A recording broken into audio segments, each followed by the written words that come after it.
खुलुमबाय बयनिसिमबो नोंथांमोननि थाखाय माखासे खौरांफोर लानानै फैलायबाय आरो चेनेलाव गोदानब्ला अन्नानै चेनेलखौ साबस्क्राइब खालामनानै लादो बेल आइकनखौ इलाव होनानै ला जाहाथे नोंथांनाव सिगां नटिफिकेसन सहैग्रोयो दानिया खोनासंलांदो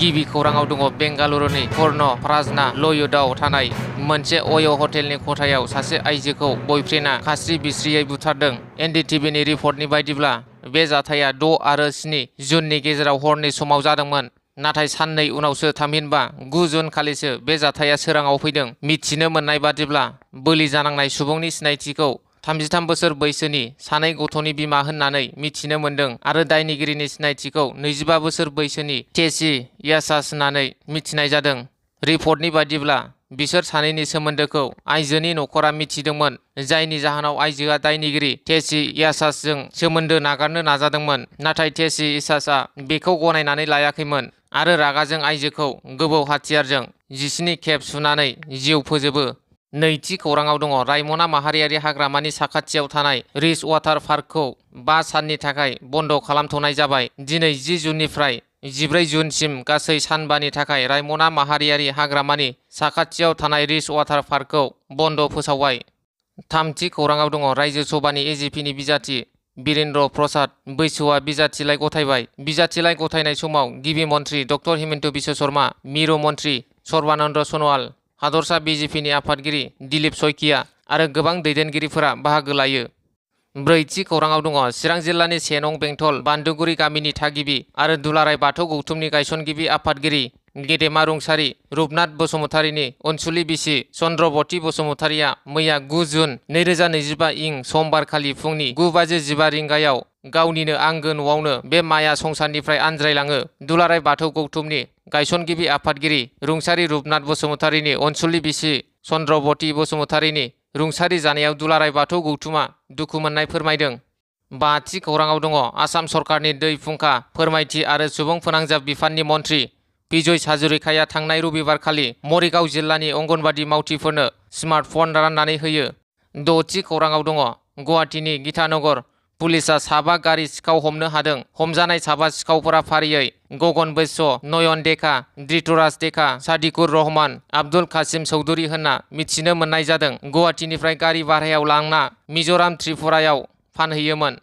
स्निथि खौराङाव दङ एनडिएफबिनि गायसनगिरि आफादगिरि आरो बिटिआर गोरोबथानि गुबुन सासे सागानगिरि रन्जन दैमारिया 20 साननि थाखाय जोबथेसालिनिफ्राय पेर'लाव न'आव फैदों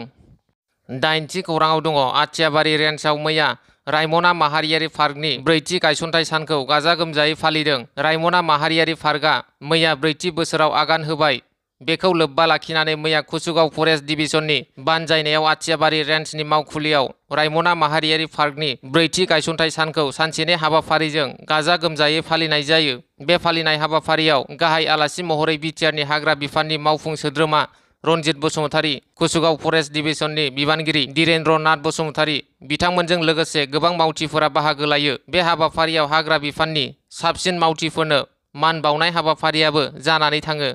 गुथि खौराङाव दङ गसाइगावनि खक्सागुरि गामियाव मक्ताइगाव प्राइमारि इउपिपिएल दोलोनि खौरांगिरि मेल थांनाय माखासे सान सिगां मक्ताइगाव प्राइमारि बिपिएफ दोलोनि नेहाथारि फैलाव नार्जारिया एमएलए जिरन बसुमतारीनि सायाव माखासे अजद लाबोदोंमोन बेखौ लानानै मोनसे खौरांगिरि मेलनि गेजेरजों खेंफोरथि होदों माक्ताइगाव प्राइमारि इउपिपिएल दोलोआ गसाइगाव बिधानसभा बियाबनि सिङाव थानाय 2 नं खक्सागुरि गामियाव बायग्रबनाय गंसे दंफांनि दालांखौ एमएलए जिरन बसुमतारीया खेबसेबो खौरां लाफैयाखै आरो एमएलए जिरन बसुमतारीखौ बिपिएफ दोलोनि माखासे मावथिफोरा रां जाख्ल'दों होननानै अजद लाबोनाय बाथ्राफोरा गासिबो नंखाय बे दालांखौ एमएलए जिरन बसुमतारीया सिगाङावनो मावनानै होनो थाखाय आर'जलाइ दैथायहरखाबाय बिथांमोना बेफोर बाथ्राखौ राजखान्थि मुलाम्फानि थाखायसो बानसावदों होननानै बेबादि खेंफोरथि होयो 10थि खौराङाव दङ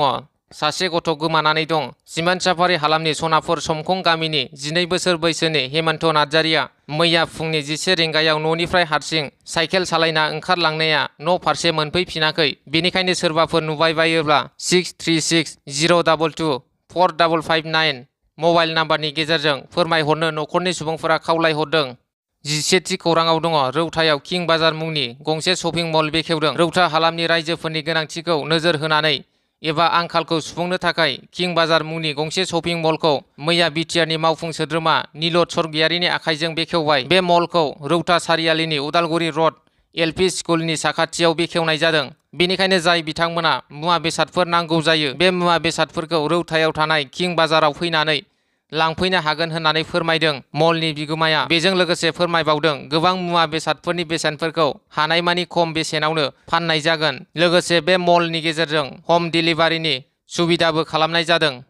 12थि खौराङाव दङ दुखुनांथाव खौरां। गावनि बिसियानो फिसायखौ बुथारहोदों। इन्दरनि राजा रघुबंशीखौ चेरापुन्जीआव बिसि सनम रघुबंशीयानो बुथारहोदोंमोन। गोथै सह मोनखांनायनि उनाव थांनाय 8 जुन हर गेजेराव उत्तर प्रदेशनि गाजीपुर जिल्लानि नंदगंज पुलिस थानायाव गावखौ गथायो होनना मिथिनो मोन्दों। थांनाय 23 मे खालि इन्दरनि राजा रघुबंशी आरो सनम रघुबंशीया हनीमुननि थाखाय मेघालयआव फैदोंमोन। 17 सान गोमानानै थानाय राजा रघुबंशीनि गोथै सहखौ 2 जुन खालि चेरापुन्जीनि मोनसे गोथौ जायगायाव मोनदोंमोन। गोजौ थाखोनि पुलिस मावख'गिरिफोरनि बायदिब्ला मेघालय पुलिसनि मोनसे जुनिया नायबिजिरग्रा हान्जाया बुथारनाय जाथायजों सोमोन्दो थानाय 3 सन्देह गोनां सुबुंफोरखौ खादों। मध्य प्रदेशनि इन्दरनिफ्राय 2 सुबुं आरो उत्तर प्रदेशनि ललितपुर जिल्लानिफ्राय सासे। राजा रघुबंशीखौ बुथारनायाव लोब्बा थानाय 3 दायनिगिरिफोरखौबो पुलिसआ खायो।